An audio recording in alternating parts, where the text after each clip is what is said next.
Hi, this is DH Dunn, and I'm here to talk to you about goats.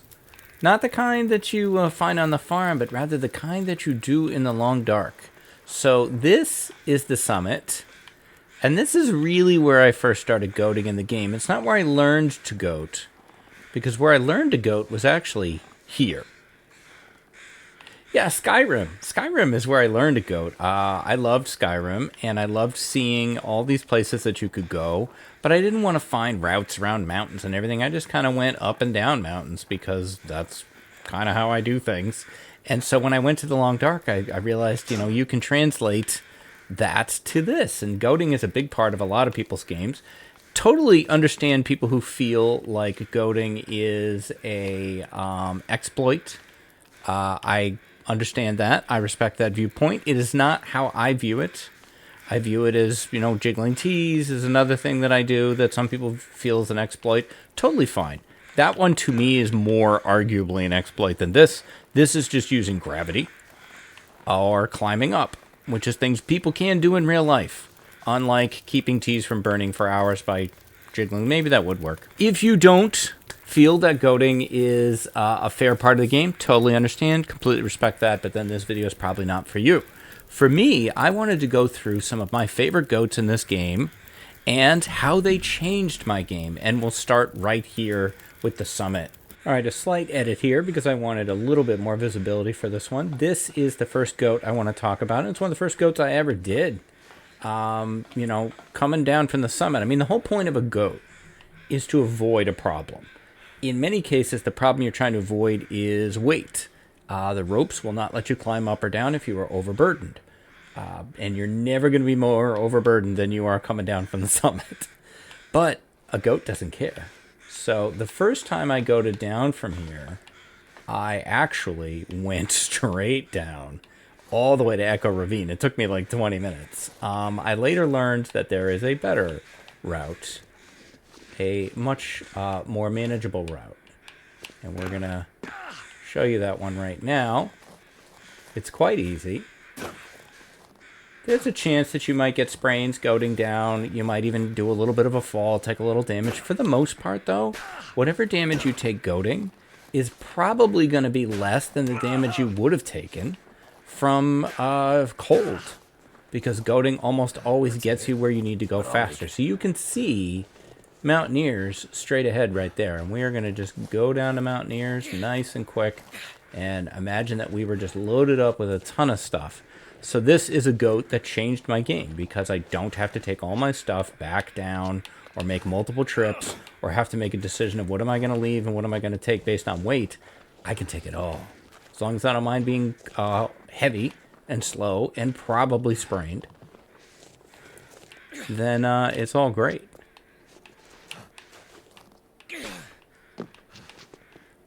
Now, you can go over here to the engine, and then you can take the cave down, but you can also just keep going. And I figure I should show you the full goat. And, it's not an exact science. I get it wrong sometimes. I get hurt sometimes. And maybe I'll get, hurt on this one. And you know what? That's okay.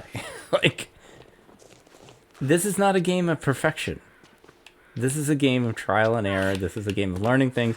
And I feel like the, after wolves, the thing that I have died to in the game probably the most is falls. And that's from goating. That's from trying goats, experimenting, seeing if something would work. Sometimes it didn't. Sometimes I just made a bad decision. I find that if you're going to goat around a rope climb, the area around the rope climb directly by it is usually not very goatable. You want all these little ledges. And that area right by the rope climb there is not. There's a big long drop there where you're not going to be able to grab onto much of anything. Another reason to goat is to avoid predators. Like the goats that I do in DP are mostly about that. Here we're on Pilgrim, so we don't have much to worry about him. But if we were not, then we would be happy to get over here and get back to Mountaineers nice and quickly. And it is just a quick goat from here down to Mountaineers.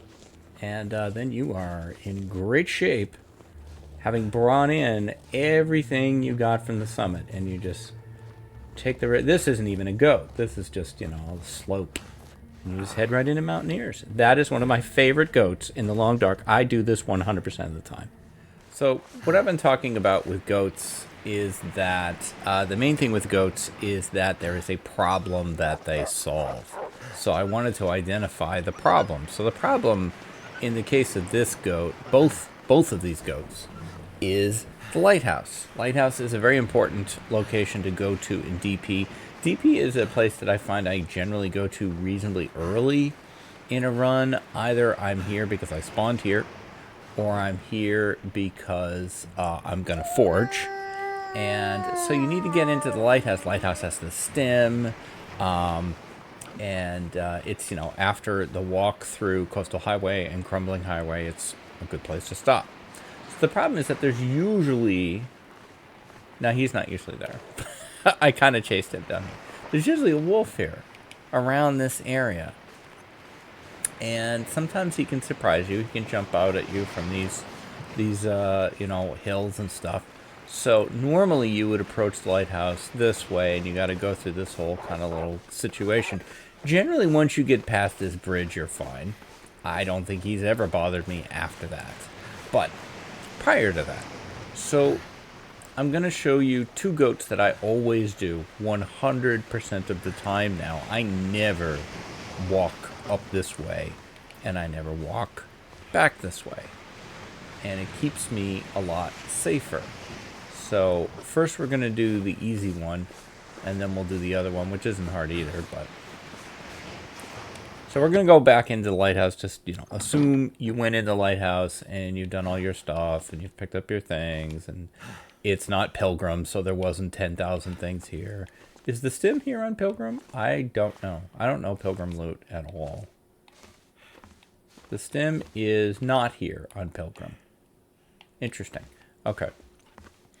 So, the reason I'm showing this goat is that why walk all the way down there if where I want to go is right over there?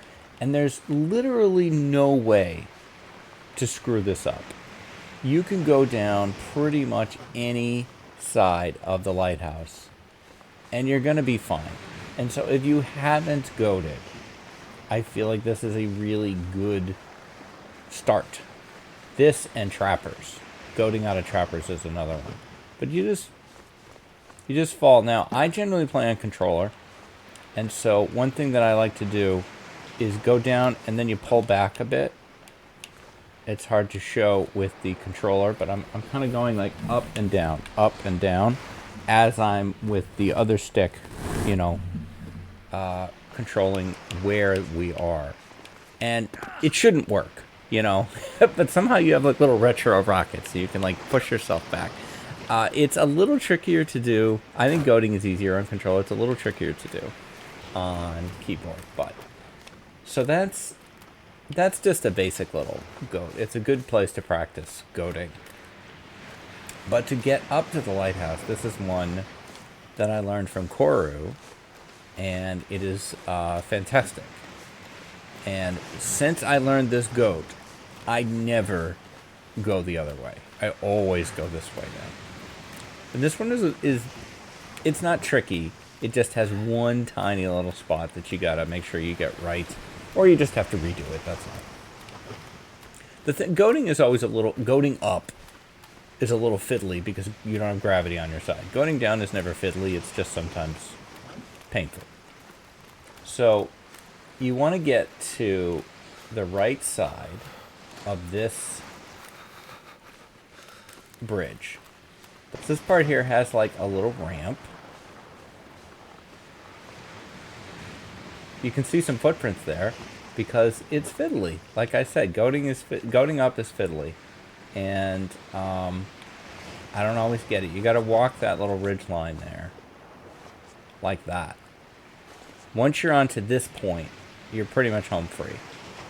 You walk this little line here, and then you're just going to kind of, which this is true of a lot of goating up, you just kind of shimmy back and forth, and eventually you'll work your way up. I find that getting up on the snow is a little easier, and then you're going to work up here, and then shazam.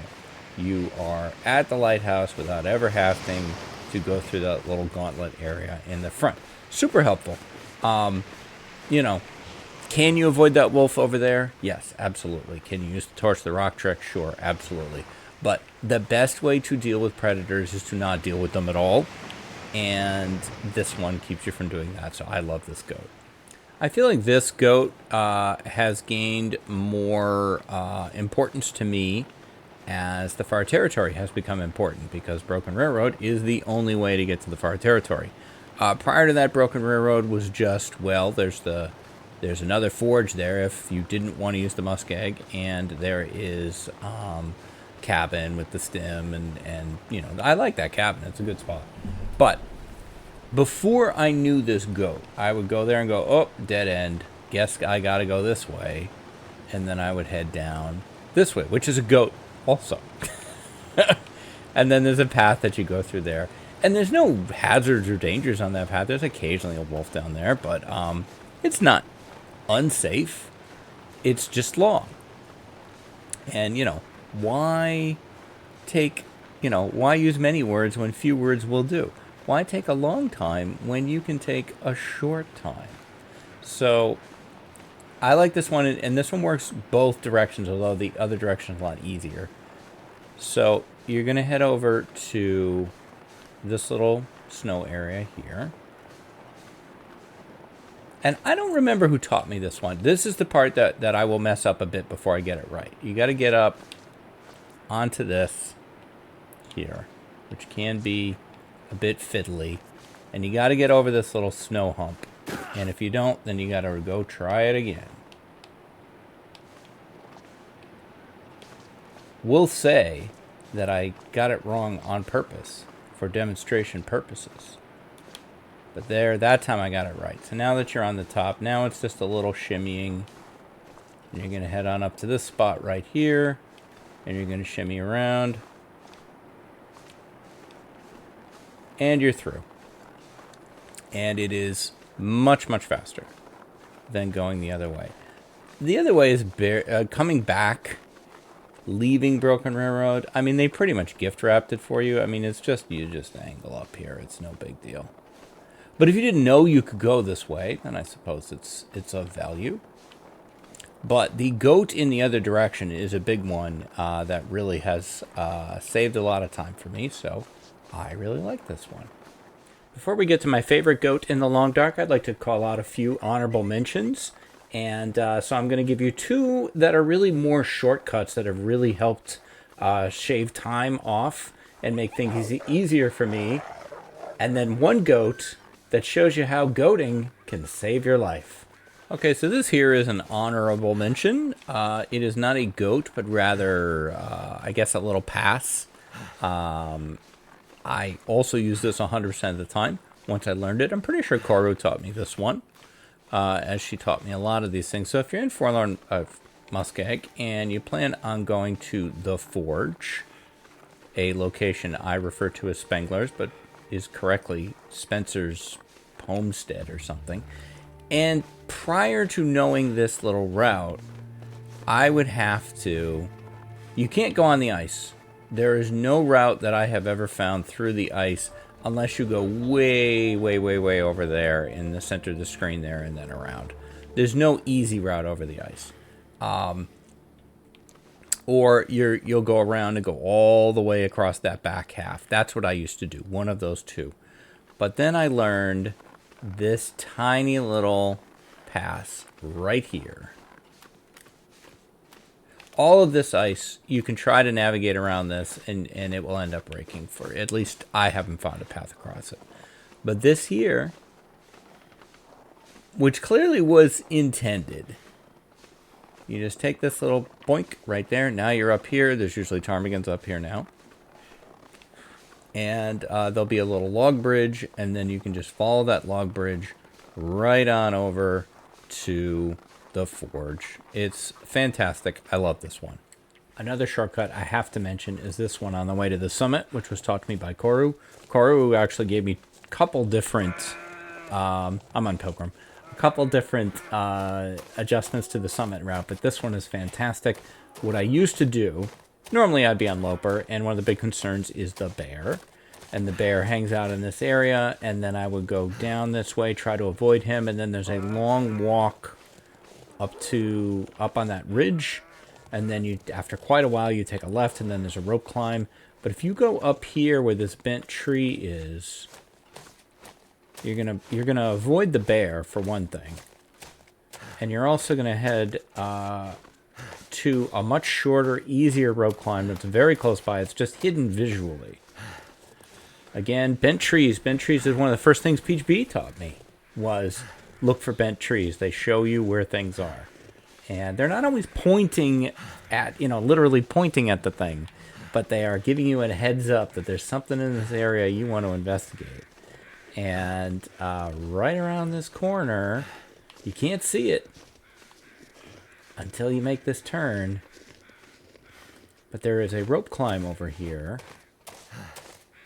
That rope climb leads to a cave, and that cave puts you right next to the, very, very close. Not right next to, but very, very close to the summit climb. So takes a ton of time off because you don't do this big long walk that I used to do over this way, all the way up that run there, where there's a lot more bear interaction possible, and then you take a left, and then there's a much longer rope climb than this one. So I think this is a fantastic. This has made the summit a lot easier to achieve for me. So this is a great one. I think the fire tower does have a barrel, not a barrel. I think it has. Oh Jesus! Holy cow, that was terrifying. But I needed this for my goat video. My instinct with predators is always the same. It is always to just goat. Find a way to path away from them. That, to me, is the most important goat you can do.